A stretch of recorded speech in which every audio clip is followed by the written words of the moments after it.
Bonjour à tous, partie 2 de ce séjour en Bretagne. Il s'agit donc du retour, ce qui fait toujours 400 km à peu près.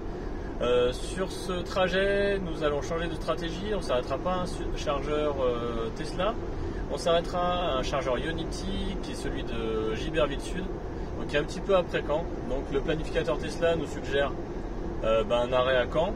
On ne l'écoutera pas, on poursuivra un petit peu plus loin, quelques dizaines de minutes plus tard, pour s'arrêter au chargeur Ionity donc de Giberville Sud. On devrait arriver autour de 25%. Voilà, le trajet, on ne le connaît pas encore. Logiquement, il devrait être chargé. C'est un retour du 14 juillet. Donc, voilà, un peu de monde sur la route probablement. Et donc une consommation plutôt plus basse que ce qui est prévu normalement. On a un peu avancé, mais la stratégie de la voiture reste la même, à savoir un arrêt prévu à Caen. Arrêt dont on a regardé la fréquentation et c'est plutôt très chargé pour le moment, voire il y a de l'attente.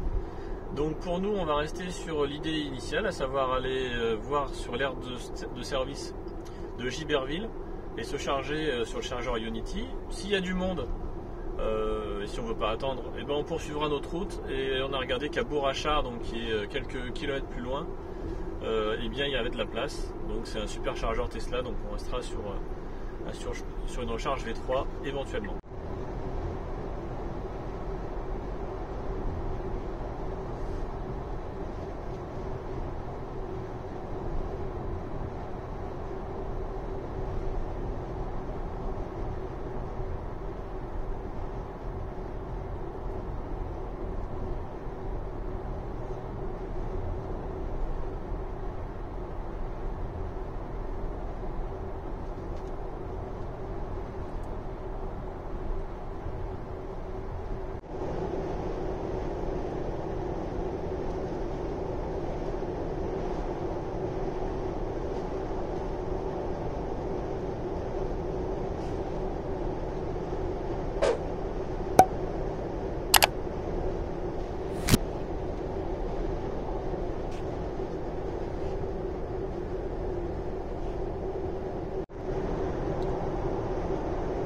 Pour le moment, pour un week-end de retour de 14 juillet, ça se passe plutôt bien, la circulation est super fluide et nous permet de rouler à la vitesse maximum recommandée.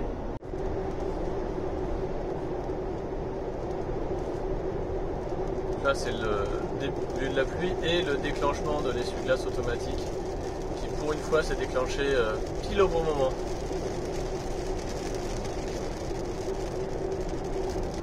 On a traversé un petit passage pluvieux qui a duré une vingtaine, 20-30 minutes. Pour le moment, on n'a pas mesuré d'augmentation significative de la consommation. Et peut-être qu'il y en a eu une, mais compensée par le fait qu'on ait aussi ralenti la vitesse. Donc avec une route peu détrempée, l'impact est certainement très faible lorsqu'il pleut sur notre consommation. Quelle quantité d'eau faut-il pour que les essuie-glaces se déclenchent ?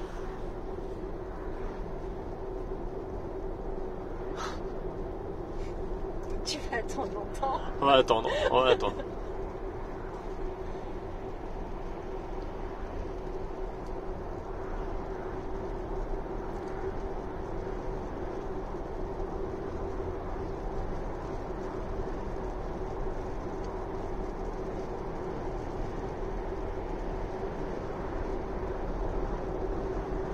Bravo! La station Ionity qu'on vise est plutôt une petite station par rapport au superchargeur. Elle a l'air de comporter 7 stèles de chargement et pour l'instant, comme vous l'avez vu sur la capture, alors que c'est un jour de grand retour, a priori beaucoup de stations semblent encore disponibles, donc on verra en y arrivant si c'est toujours le cas. On arrive tout doucement sur l'aire de Giberville Sud. On arrivera donc à 39% de batterie, comme prévu 40, on arrive à 39, c'est très bien. Et au niveau de la disponibilité, a priori, il y a 4 bornes sur 7 disponibles, donc c'est une station qui nous a l'air très dispo. On vous racontera la suite. Donc là, on est en train de faire notre recharge sur la borne Ionity, ça fait à peu près 15 minutes qu'on est à l'arrêt. Pour l'instant, on est remonté à 60%, ce qui nous permet de terminer le trajet. On a commencé la charge à 150 kW et là, on est autour de 100 kW. Voilà, donc on va reprendre la route, on a normalement de quoi terminer le trajet avec autour de 10% d'autonomie, donc ce qui est très bien pour nous. Donc on repart.